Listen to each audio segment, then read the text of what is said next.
Instalment payment system का chapter हमारा second semester का फर्स्ट चैप्टर है ये हमारा। दोबारा फिर से स्टार्ट कर रहा हूँ क्योंकि कुछ एक स्टूडेंट्स को प्रॉब्लम आई थी कि वो ऑडियो क्लियर नहीं है या वीडियो क्लियर नहीं है, इसीलिए दोबारा फिर से स्टार्ट कर रहा हूँ। Hire purchase system and instalment payment system. तो चलिए स्टार्ट करते हैं। अब एक बिजनेसमैन जो है वो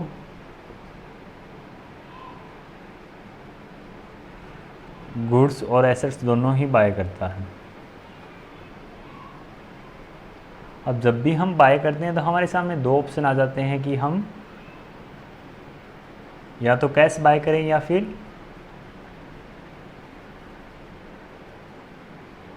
कैश परचेज या क्रेडिट परचेज। ये दो ऑप्शन हमारे सामने आ जाते हैं। कैश परचेज का अब तक हम ट्रांजैक्शन कर चुके हैं, कैसे करते हैं हम रिकॉर्ड ये भी कर चुके हैं। क्रेडिट परचेज में अगेन हमारे सामने दो ऑप्शन फिर से आ जाते हैं।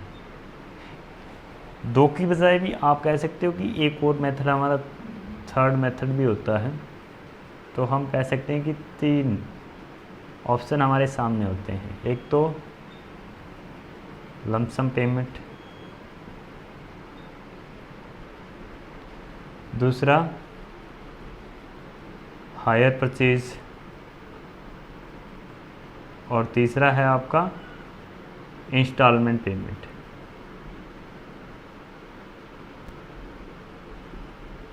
ये तीन ऑप्शन आपके सामने आ जाते हैं जब भी आप क्रेडिट परचेज करते हो। तो ये तीन तरीके हैं जिससे आप जो आपने क्रेडिट परचेज किया उसकी पेमेंट करते हो, उसके तीन तरीके हैं ये। लमसम पेमेंट में आप क्या करते हो, देखो जब भी एसेट्स आपने, एक एग्जांपल हम ले लेते हैं, जैसे एक मशीनरी का एग्जांपल हम ले लेते हैं कि हमने एक मशीनरी बाय करनी है, उसकी जो हम ले लेते हैं कि उसका जो प्राइस है कैश प्राइस, इट मीन्स जब हम कैश में बाय करते हैं तो वो 3 लाख है। तो जब हमने कैश प्राइस इसका लिखा है 3 लाख, तो जब कैश परचेज करेंगे तो हमें जिससे भी हम परचेज़ कर रहे हैं उसे 3 लाख पे करने होंगे, ठीक है। उसके बाद हम अगर क्रेडिट परचेज़ करते हैं तो ये तो एक कॉमन सेंस की बात है कि वो 3 लाख में अगर आपको कैश में अवेलेबल करा रहा है तो क्रेडिट परचेज में वो 3 लाख से कुछ एक्स्ट्रा चार्ज करेगा, 3 लाख प्लस इंटरेस्ट, क्योंकि वो आपको उधार दे रहा है तो उसके लिए वो इंटरेस्ट भी तो चार्ज करेगा। तो हम मान लेते हैं वो इंटरेस्ट की वैल्यू आपके 40,000। तो टोटल मिला के अब वो अगर क्रेडिट बाय आप करते हो तो आपको मशीनरी देगा 3,40,000 में, जिसमें 40,000 आपका क्या है, इंटरेस्ट इंक्लूड है। अब 3,40,000 पे करने के आपके पास तीन मेथड फिर से हैं। लमसम पेमेंट, एक फिक्स डेट को आप लमसम पेमेंट कर दो। ये कॉन्ट्रैक्ट ऑफ क्या हो गया, आपने कॉन्ट्रैक्ट कर लिया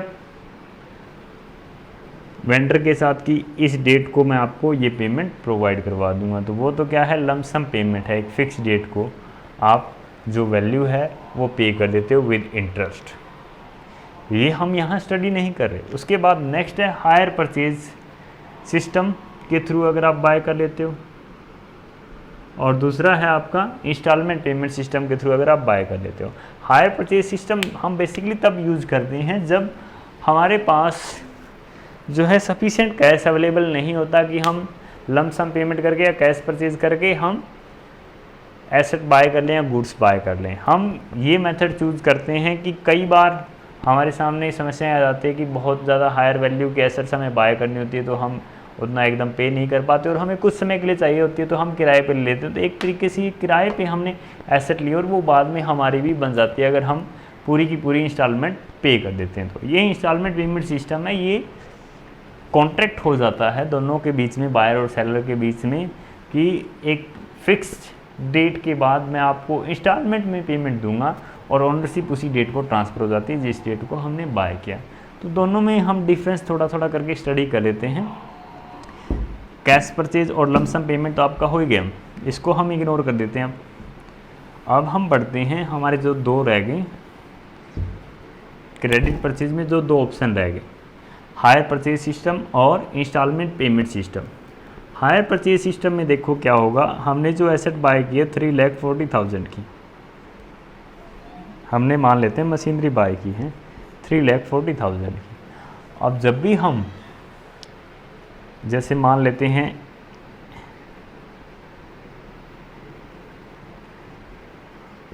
अंजू और प्रिया, अंजू और प्रिया दो पर्सन हैं जो ये डीलिंग कर रहे हैं। अंजू क्या है, वेंडर है, और फिर प्रिया क्या होगी, परचेजर होगी। हमने ये एज्यूम किया है जस्ट ताकि अच्छे से आपको समझ में आ जाए। जब प्रिया ने अंजू से 3,40,000 की मशीनरी बाय की, वो किस बेसिस पे क्रेडिट में हमने बाय की, और हमने कहा कि हम इंस्टॉलमेंट में पेमेंट करेंगे, तो अंजू आपको उसी टाइम मशीनरी हैंड ओवर कर देगी, लेकिन आपसे कुछ पैसे तो लेगी कि नहीं लेगी, लेगी ना। बिना पैसे लिए आपको मशीनरी हैंड ओवर नहीं की जाएगी। स्टार्टिंग में जो इनिशियल पेमेंट ली जाती है, initial payment eight the time of signing agreement, जब आप एग्रीमेंट साइन करते हो उस टाइम जो पेमेंट ली जाती है उसे हम बोलते हैं डाउन पेमेंट। वो पहली पेमेंट हमारी कहलाती है। तो अंजू आपसे, इट मीन्स प्रिया से कुछ ना कुछ डाउन पेमेंट ज़रूर लेगी। जैसे इस एग्जांपल में हम ले लेते हैं कि इससे डाउन पेमेंट के रूप में 1 लाख रुपए की जो अमाउंट है वो ले ली गई। 1 लाख रुपए डाउन पेमेंट के रूप में रिसीव किए गए अंजू के द्वारा, प्रिया से उसने रिसीव किए, ठीक है। अब उसके बाद बाकी की जो अमाउंट रहेगी वो कितनी रहेगी, 1 लाख इसमें से लेस हो जाएंगे, 2,40,000 अभी भी हमें पे करने हैं। अब ये जो 2,40,000 हमें पे करने हैं, ये हम किस में पे करेंगे, इक्वल इंस्टॉलमेंट में पे करने वाले हैं। इक्वल इंस्टॉलमेंट हम बना लेंगे, जैसे मैं यहाँ बना देता हूँ आपके लिए।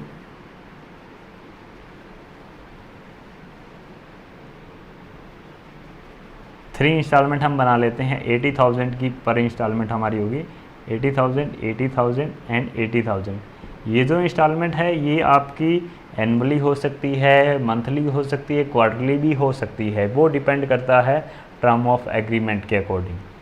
तो जब हम 80,000 की ये इंस्टॉलमेंट पे करेंगे तो हायर परचेज सिस्टम और इंस्टॉलमेंट पेमेंट सिस्टम दोनों अलग अलग कैसे है वो इस पे देख, इसी से यहाँ से डिफ्रेंशिएट होता है। डाउन पेमेंट हम दोनों में करते हैं, हायर परचेज सिस्टम में भी करते हैं, इंस्टॉलमेंट पेमेंट सिस्टम में भी करते हैं। अब जो डिफरेंस आएगा वो देखो कैसे आएगा। हायर परचेज सिस्टम में मशीनरी आपको अंजू ने तभी प्रिया को दे दी जब उसने 1 लाख रुपए जमा करवाए, लेकिन मशीनरी अभी भी किसके नाम है, अंजू के नाम है। It mean ownership, higher purchase system में ओनरशिप जो है वो किसके पास रहती है, वेंडर के पास रहती है। कब तक रहती है, जब तक लास्ट जो हमारी इंस्टॉलमेंट है, लास्ट इंस्टॉलमेंट की पेमेंट नहीं कर दी जाती, तब तक किसके पास रहेगी, वेंडर के पास रहेगी। हायर परचेज सिस्टम में जो ओनरशिप है गुड्स की या एसेट्स की वो किसके पास रहती है, वेंडर के पास। अब तक जो उसने, इट मीन्स 1 लाख दिया और यहाँ अगर 2 इंस्टॉलमेंट भी हमने पे कर दिए, इट मीन्स प्रिया ने 2 इंस्टॉलमेंट पे कर दिए, 1 लाख ये दे दिए डाउन पेमेंट के और 1,60,000 ये दे दिए, तो ये जो अब तक हमने पे किया है ये एज हायर माना जाएगा जब तक कि लास्ट इंस्टॉलमेंट की पेमेंट नहीं की जाती। वो संपत्ति का, मशीनरी का किराया माना जाएगा जब तक हम लास्ट इंस्टॉलमेंट की पेमेंट नहीं करते। जैसे ही हमने लास्ट इंस्टॉलमेंट की पेमेंट की वो मशीनरी हमारी बन जाएगी, ओनरशिप हमें मिल जाएगी। तो ये है हायर परचेज सिस्टम, जिसमें जब तक हम लास्ट इंस्टॉलमेंट की पेमेंट नहीं करते तब तक ओनरशिप वेंडर से परचेजर की तरफ ट्रांसफ़र नहीं होती। हाँ, पोजेसन ट्रांसफ़र हो जाता है। इट मीन्स जो अधिकार है, मशीनरी प्रिया के अधिकार क्षेत्र में आ जाती है, वो इसे यूज कर सकती है, ठीक है। अंजू से प्रिया के पास वो आ जाती है, पोजेसन तो आ जाता है, लेकिन ओनरशिप लास्ट इंस्टॉलमेंट पे ही ट्रांसफ़र होगी। लेकिन इंस्टॉलमेंट पेमेंट सिस्टम में जैसे ही हमने डाउन पेमेंट की वैसे ही हमें क्या मिल गई, ओनरशिप भी मिल गई। इसमें ओनरशिप कभी मिल जाती है, at the time of signing agreement या at the time of down payment, जब हम डाउन पेमेंट करते हैं तभी हमें ऑनरशिप मिल जाती है। तो इस केस में क्या है, ये मशीनरी अंजू से प्रिया की हो जाती है जैसे ही एग्रीमेंट साइन हुआ और जैसे ही डाउन पेमेंट हुई। अब वो इसे आगे सेल कर सकती है, आगे गिरवी रख सकती है और इसका जैसा चाहे यूज़ कर सकती है। लेकिन हायर परचेज सिस्टम में क्या होगा, हमने जैसे किराए पे ले रखी है मशीनरी अंजू से, प्रिया ने जैसे किराए पे ले रखी है और हम किराया दे रहे हैं जब तक लास्ट इंस्टॉलमेंट की पेमेंट नहीं हो जाती, तो इस केस में हायर परचेज सिस्टम में हम ना ही तो आगे इसे सेल कर सकते हैं जब तक हम लास्ट इंस्टॉलमेंट की पेमेंट करते हैं, ना ही इसे हम गिरवी रख सकते हैं आगे, हम सिर्फ इसका यूज़ कर सकते हैं। तो ये बेसिक डिफरेंस है किसमें, हायर परचेज सिस्टम में और इंस्टॉलमेंट पेमेंट सिस्टम में। आप जो बेसिकली बाय करते हो इंस्टॉलमेंट पेमेंट सिस्टम के थ्रू बाय करते हो, हायर परचेज सिस्टम के थ्रू आप बाय नहीं करते। जैसे आप EMI पे फ़ोन ले लेते हो, लैपटॉप ले लेते हो या कंप्यूटर ले लेते हो, वो आप इंस्टॉलमेंट पेमेंट सिस्टम के थ्रू बाय करते हो, न कि हायर परचेज सिस्टम के थ्रू। हायर परचेज सिस्टम हमारा अलग है, ठीक है। तो अब हम सिंपली अगर समझना चाहें कि हायर परचेज सिस्टम हमारा क्या है, तो हायर परचेज सिस्टम क्या है, एक एग्रीमेंट है जिसमें वेंडर और परचेजर के बीच में एक एग्रीमेंट साइन हो जाता है, जिसमें परचेजर जो है वो एक फिक्स टाइम में इंस्टॉलमेंट के थ्रू पेमेंट करता है।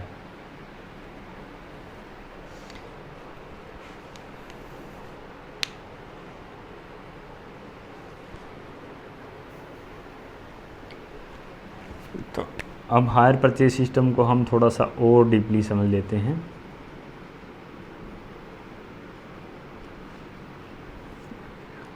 इसमें जो पेमेंट होती है वो किसके थ्रू होती है, इंस्टॉलमेंट के थ्रू होती है। हम पेमेंट करते हैं पीरियोडिक इंस्टॉलमेंट में, हम पेमेंट करते हैं पीरियोडिक इंस्टॉलमेंट में।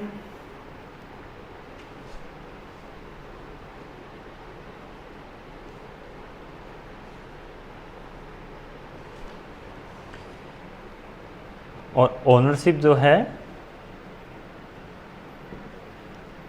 ओनरशिप ट्रांसफ़र होती है, इसमें कब ट्रांसफ़र होती है, at the time of last instalment payment. Last instalment के पेमेंट पे ओनरशिप ट्रांसफ़र होती है हायर परचेज सिस्टम में। बाकी में सेल्स में या इंस्टॉलमेंट पेमेंट सिस्टम में जैसे ही हम एग्रीमेंट साइन करते हैं वैसे ही वो हमारी जो जिसके लिए हम एग्रीमेंट कर रहे हैं वो एसेट्स या वो गुड्स हमारी हो जाती हैं, लेकिन हायर परचेज सिस्टम में वो हमारी नहीं होती, ठीक है। एक और जो अगर हम फीचर्स के रूप में कहें हायर परचेज सिस्टम के ऊपर, जो हायर परचेज एक्ट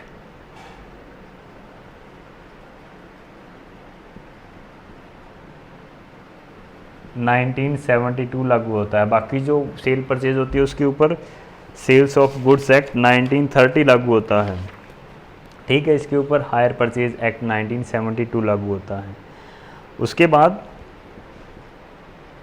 जो पोजेशन है वो eight the time of agreement, वो एग्रीमेंट के टाइम ही पोजेशन रिसीव कर लेता है परचेजर और वेंडर हैंड ओवर कर देता है परचेजर को पर्टिकुलर गुड्स या एसेट्स, ठीक है। तो हायर परचेज सिस्टम में हम क्या करते हैं, जैसे हम यहाँ ले लेते हैं राम और महेश, दो ऐसे पर्सन हैं जिनके बीच में अभी हायर परचेज सिस्टम के थ्रू डील होनी है। राम के पास, या हम कहें कि राम क्या है, सेलर है, तो इसे हायर परचेज सिस्टम में हम क्या कहेंगे, हायर वेंडर। और ये क्या है, परचेजर है, तो हायर परचेज सिस्टम में इसे हम क्या कहने वाले हैं, हायरर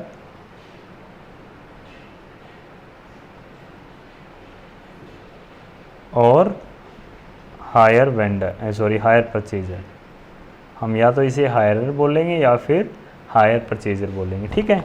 इसके अलावा अब हम डिस्कस कर लेते हैं कि जो डीलिंग होगी वो कैसे होगी। अब महेश को एक मशीनरी की रिक्वायरमेंट है और राम मशीनरी सेल करता है। महेश को एक मशीनरी की रिक्वायरमेंट है, राम मशीनरी सेल करता है।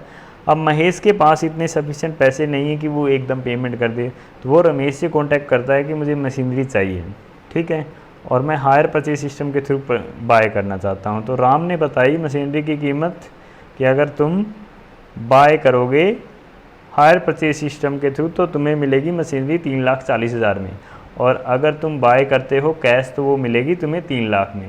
ये क्या हो गया, ये हो गया कैश प्राइस। और ये कौन सा प्राइस है फिर, हायर परचेज प्राइस। अब इसमें क्या इंक्लूड है, 40,000 इंटरेस्ट के इंक्लूड है, या हम कहें कि हायर चार्जेज इंक्लूड है। तो 40,000 हमारे क्या है, हायर चार्जेज है, ठीक है। ये कुछ एक बेसिक चीज़ें मैं क्लियर कर रहा हूँ, इसके बाद हम एडवांस में इसे स्टडी करेंगे। हायर वेंडर हमें पता चल गया, हायर परचेजर हमें पता चल गया, हायर प्राइस क्या होता है हमें पता चल गया, कैश प्राइस क्या होता है हमें पता चल गया, ठीक है। उसके बाद अब जैसे ही डीलिंग हुई कि मैं हायर परचेज प्राइस के थ्रू ही बाय करूँगा, इट मीन्स 3,40,000 के थ्रू ही बाय करूँगा, तब इसने राम ने डाउन पेमेंट की डिमांड की। अब डाउन पेमेंट कर दी गई 1 लाख। अब बाकी का जो अमाउंट रहा 2,40,000 वो इंस्टॉलमेंट में पे करना है, ठीक है। बाकी का जो अमाउंट है हमारा बैलेंसिंग अमाउंट वो कितना रहा, 3,40,000 माइनस 1 लाख 2,40,000। अब ये डील हुई कि ये 2,40,000 हमें पे करना है 80,000 प्लस 80,000 प्लस 80,000 की 3 इंस्टॉलमेंट में पे करेगा कौन, महेश पे करेगा राम को, ठीक है। अब राम ने ये वाली इंस्टॉलमेंट पे कर दी, डाउन पेमेंट पे कर दी और ये वाली इंस्टॉलमेंट भी पे कर दी। अब उसके बाद राम का अगर मन करता है कि उसे इस मशीनरी की रिक्वायरमेंट है तो वो क्या करेगा, आगे की इंस्टॉलमेंट पे करेगा। अदरवाइज़ क्या होगा, अगर उसको ये लगता है कि अब उसे मशीनरी की रिक्वायरमेंट नहीं है तो 1 लाख उसने ये पे किए थे और 80,000 उसने ये पे किए थे, अब वो आगे इंस्टॉलमेंट की पेमेंट नहीं करेगा। उससे होगा क्या, जो राम है वो अपनी मशीनरी क्या कर लेगा, रीपोजेस कर लेगा। अगर ये दोनों इंस्टॉलमेंट पे नहीं करेगा तो राम अपनी मशीनरी क्या कर लेगा, रीपोजेस कर लेगा। इट मीन्स दोबारा से वो अपनी मशीनरी अपने पास ले आएगा, उठा लेगा वहाँ से, राम के यहाँ से, कि रहने दे तू, अब इंस्टॉलमेंट तो पे नहीं कर रहा, मैं अपनी मशीनरी तुझे क्यों दूँ। अब मशीनरी तो उसने रीपोजेस कर ही ली, साथ के साथ 1 लाख जो डाउन पेमेंट लिए थे और 80,000 जो फर्स्ट इंस्टॉलमेंट ली थी वो भी अपने पास ही रखेगा। जो अमाउंट मिली थी वो क्या कर लेगा, फॉरफिट कर लेगा।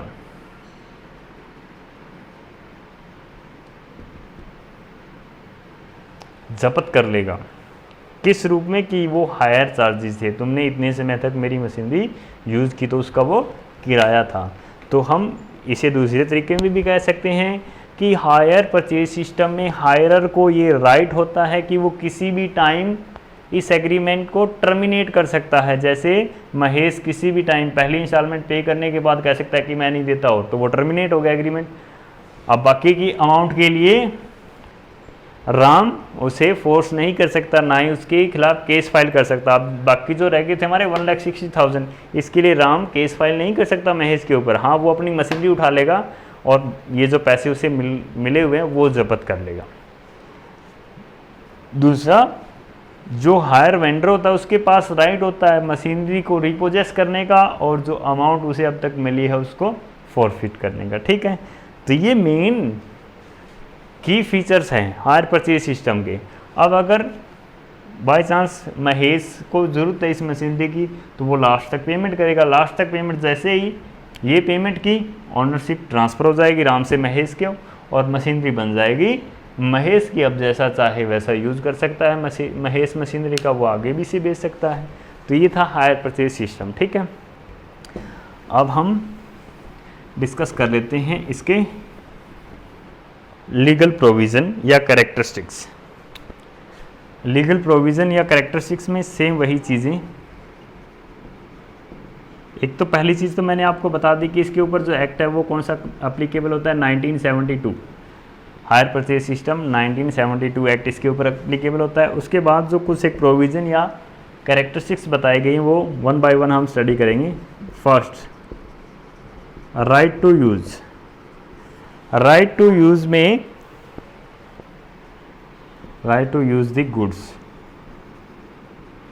Right to use the goods में हमें बताया जाता है कि इसमें जो हायर परचेजर होता है, ये ध्यान रखना है, अब हायर परचेजर कौन होता है या हायरर कौन होता है ये पहले ही मैं आपको बता चुका हूँ। हायर परचेजर को एग्रीमेंट साइन करते ही गुड्स को यूज़ करने का राइट मिल जाता है। जैसे हमने डाउन पेमेंट की और एग्रीमेंट साइन किया हायर परचेज सिस्टम का, जैसे अभी अभी एग्जांपल हमने लिया था राम और महेश का, तो जैसे ही राम और महेश के बीच में एग्रीमेंट साइन होगा उसी दिन से गुड्स यूज़ कर सकता है, मशीनरी महेश यूज़ कर सकता है। ठीक है, उसके बाद नेक्स्ट जो हमारा प्रोविज़न है वो है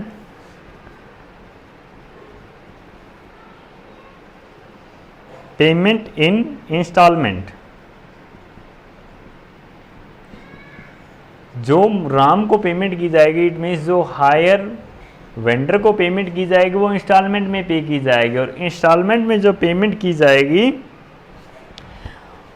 वो एग्रीमेंट में जो भी एग्रीमेंट साइन होगा इन दोनों के बीच में उसमें मेंशन होगी कि hire purchase price, hire purchase के लिए अब मैं शॉर्ट फॉर्म यूज़ करूँगा HP। हायर परचेज प्राइस क्या है, कैश प्राइस क्या है, हायर चार्जेस क्या हैं, ये सारी चीज़ें उसमें मेंशन होंगी, और कितने टाइम बाद आपको इंस्टॉलमेंट पे करनी है ये सारी चीज़ें मेंशन होगी उसमें। पेमेंट हम करेंगे वो इंस्टॉलमेंट के थ्रू ही करेंगे, और इंस्टॉलमेंट की अमाउंट क्या होगी ये सारी चीज़ें उस एग्रीमेंट में हम लिखेंगे। ठीक है, उसके बाद नेक्स्ट हमारा जो प्रोविज़न है वो है ownership of goods. Ownership of the goods, ownership of the goods. Higher purchase system में ओनरशिप ऑफ द गुड्स किसकी रहेगी, किसकी ओनरशिप रहने वाली है, वेंडर की ही रहेगी। कब तक, till the last instalment payment. जब तक हम लास्ट इंस्टॉलमेंट की पेमेंट नहीं कर देते तब तक वो किसकी रहेगी, ओनरशिप किसकी रहेगी, वेंडर की ही रहेगी। और अगर ओनरशिप वेंडर की रहेगी तो रिस्क किसका रहेगा, ओनरशिप के साथ ही जुड़ा हुआ रिस्क। अगर ख़राब होगा तो किसका होगा, जो भी गुड्स अगर ख़राब हो जाती है तो किसकी होगी, वेंडर की। तो वो जोखिम भी कौन उठाएगा, वेंडर, क्योंकि ओनरशिप उसकी बनी हुई है। ठीक है, हाँ, लेकिन ये ज़रूर उसे एक्सपेक्ट किया जाता है कि वो एक सामान्य व्यक्ति की तरह उसकी देखभाल ज़रूर करेगा। जैसे वो अपनी वस्तुओं की करता है वैसे ही वो उसकी देखभाल करेगा। लेकिन उसके बावजूद भी अगर कुछ नुकसान होता है तो उस नुकसान को कौन सहन करेगा, वेंडर। ठीक है, उसके बाद हम यही इसी से रिगार्डिंग फिर लिख देते हैं next point, liability of hirer to keep the goods in good condition. ये लायबिलिटी है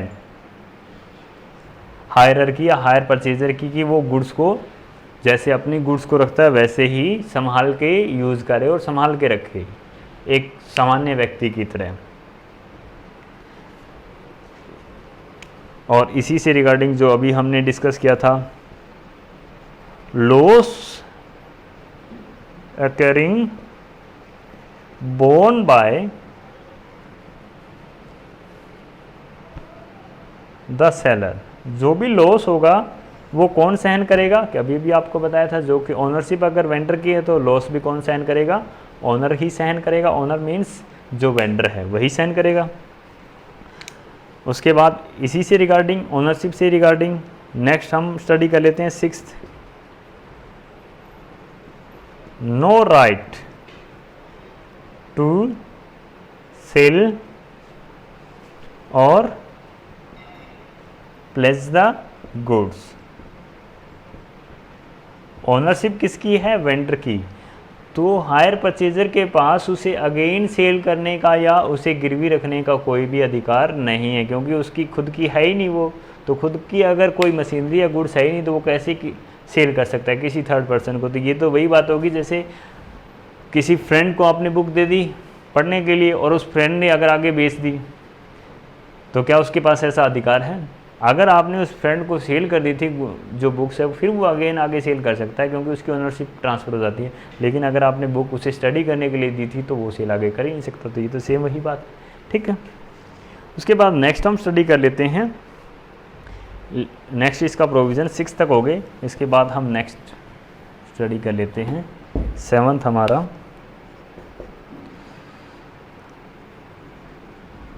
when default is made by हायरर। जब डिफ़ॉल्ट मेड किया जाता है हायरर के द्वारा तब क्या होगा? तब हायर वेंडर के पास क्या राइट हैं? हायर वेंडर के पास उस केस में 2 राइट हैं। फर्स्ट राइट उसका क्या है? टू रिपोजेस दी गुड्स, वो गुड्स को रिपोजेस कर सकता है। दूसरा राइट उसका क्या है? वो फोरफिट कर सकता है जो भी अमाउंट उसे अब तक मिली है वो फोरफिट कर सकता है, जब्त कर सकता है।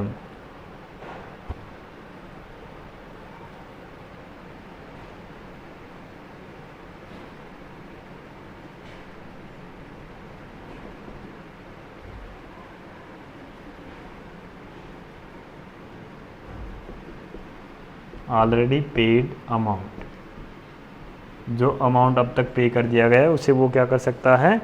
जब्त कर सकता है। लेकिन इसके लिए उसके ऊपर कुछ रिस्ट्रिक्शन लगाई गई हैं सेक्शन 20 के द्वारा। जो हायर परचेज एक्ट का सेक्शन 20 है उसने कुछ रिस्ट्रिक्शन लगाई हैं जिन केस में वो अपने इन राइट रिपोजेशन के राइट को इम्प्लीमेंट नहीं कर सकता। कब नहीं कर सकता? फर्स्ट केस, अगर हमारी जो हायर परचेज प्राइस है वो 15,000 से लेस है, कम है, 15,000 से कम है और half of payment is made. अगर आधी राशि भुगतान कर दी गई, इट मीन्स 7,500 या उससे अबो अगर हमने भुगतान कर दिया है तो उस केस में वो रिपोजेस नहीं कर सकता गुड्स को। अगर हायर परचेज प्राइस 15,000 है या उससे कम है और हमने उसकी हाफ पेमेंट कर दी है, हाफ या उससे ज़्यादा अगर हमने पेमेंट कर दी है, तब वो रिपोजेस नहीं कर सकता गुड्स को। ये कुछ एक एक्सेप्शंस हैं।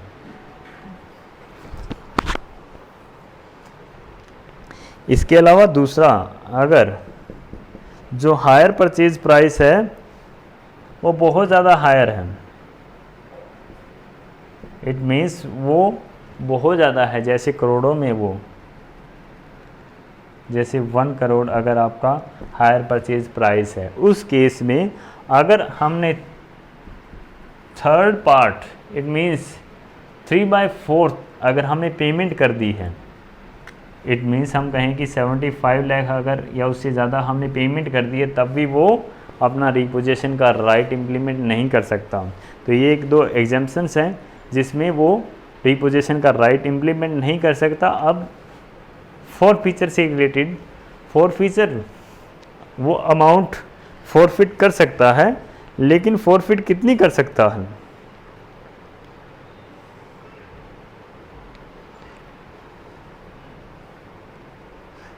उसे रिफंड कब करना होगा? अब जैसे हायर परचेज प्राइस था हमारी मशीनरी का 3,40,000, हमने उसे ऑलरेडी पे कर रखा था 2,40,000, ठीक है, ये ऑलरेडी पेड था।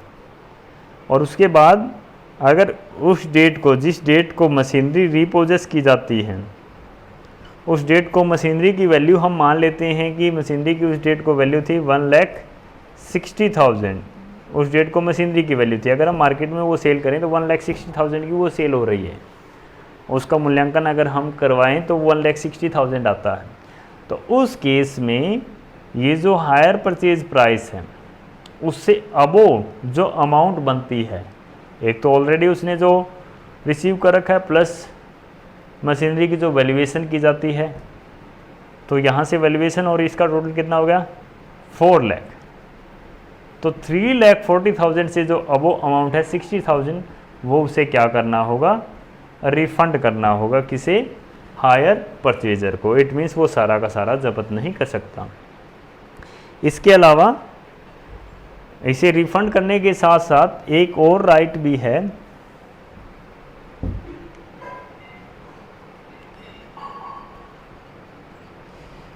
Recover the arrears. Recover the arrears means, अब जैसे अभी अभी हमने एग्जाम्पल स्टडी किया था कि 3,40,000 मशीनरी का क्या था, हायर परचेज प्राइस था, उसमें से हमने डाउन पेमेंट कर दी थी 1 लाख की, अब बाकी रह गया था 2,40,000। 2,40,000 में से हम मान लेते हैं कि हमने 80,000 की एक इंस्टॉलमेंट क्या कर दी थी, पे कर दी थी, और दूसरी इंस्टॉलमेंट 80,000 की डेट आ चुकी थी। इट मीन्स ये ड्यू हो चुकी थी, हमने पे नहीं की, ड्यू हो चुकी थी।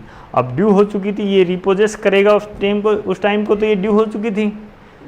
तो उस केस में इस 80,000 के लिए रिकवरिंग के लिए ये इशू कर सकता है, केस फाइल कर सकता है। इसे राइट है ये 80,000 रिसीव करने का, क्योंकि हमने पहली इंस्टॉलमेंट पे कर दी लेकिन दूसरी इंस्टॉलमेंट ड्यू होने तक हमने मशीनरी का यूज़ किया, तो उस टाइम तक का मशीनरी का जो हायर है वो रिकवर कर सकता है। तो ये उसके पास राइट है, ठीक है। अब उससे नेक्स्ट और लास्ट हमारा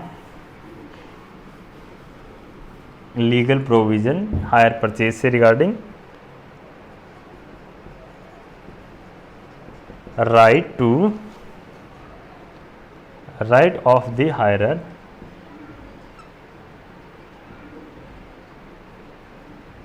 to purchase with rebate।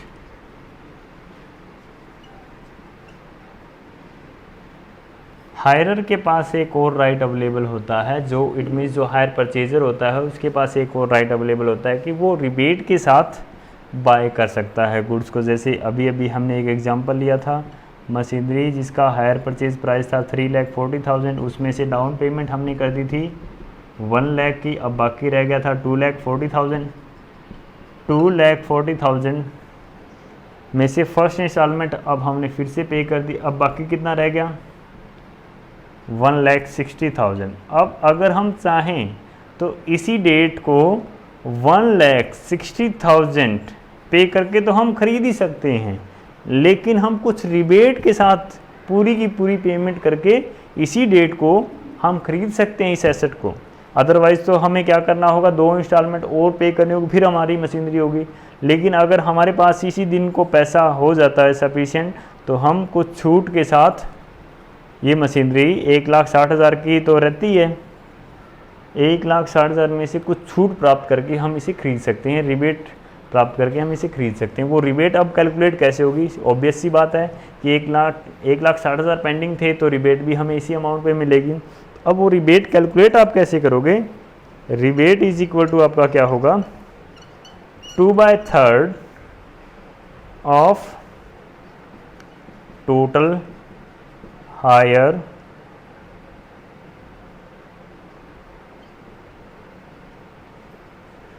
Purchase charges into में नंबर ऑफ टोटल इंस्टॉलमेंट,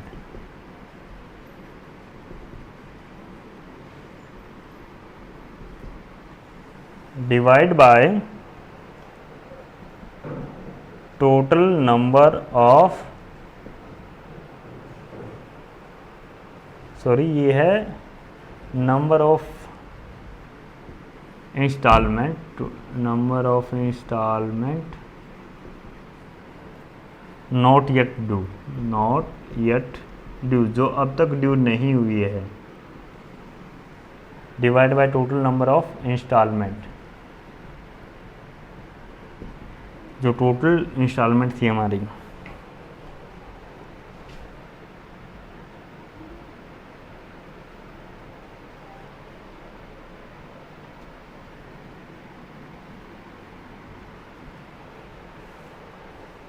इस तरीके से तो कैसे निकालेंगे, देखो टोटल हायर चार्जेस हमारे कितने थे, 40,000 थे, 3 लाख के कैश प्राइस था और हायर परचेज प्राइस हमारा कितना था, 3,40,000। तो टोटल हायर परचेज चार्जेस हमारे कितने थे, 40,000 इनटू में number of instalment yet not due कितनी थी, एक हम पे कर चुके हैं, 2 अभी ये ड्यू नहीं हुई थी, 2 divide by total number of instalment, total number of instalment कितनी थी, 3, और आउटसाइड भी आपने क्या रखना है, 2/3।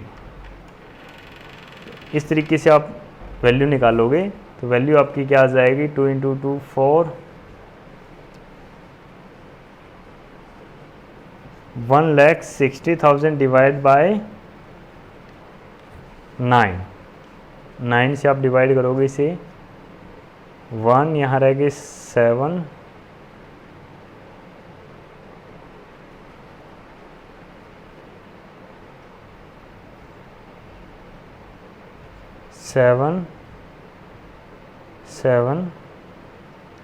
17,778 ये रिबेट आ गई हमारी। अब ये रिबेट हम इसमें से लेस कर देंगे, 1,60,000 में से 1,60,000 माइनस 17,778 अप्रोक्सीमेट वैल्यू ली मैंने, एक्चुअल वैल्यू नहीं ली, तो ये वैल्यू आपकी कितनी रह जाएगी, 1,42,222।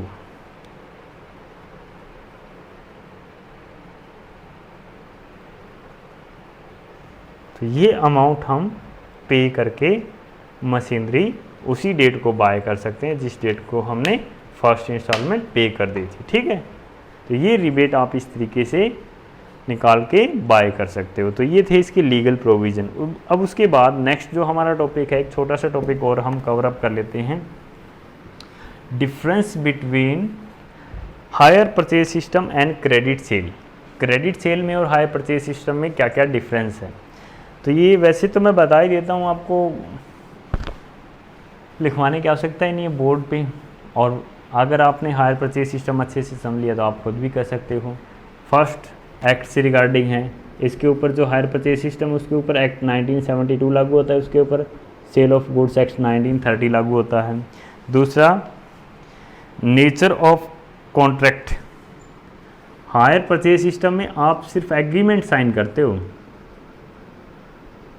और इसमें एक कॉन्ट्रैक्ट होता है, परचेजर और सेलर के बीच में एक कॉन्ट्रैक्ट साइन हो जाता है, इसमें एग्रीमेंट होता है सिर्फ वो कभी भी टर्मिनेट किया जा सकता है। अब उसके बाद ट्रांसफ़र ऑफ ओनरशिप, इसमें at the time of last instalment payment पे आप ओनरशिप ट्रांसफ़र करोगे। सेल्स ऑफ क्रेडिट सेल में उसी टाइम ट्रांसफ़र हो जाती है जिस टाइम कॉन्ट्रैक्ट साइन हुआ।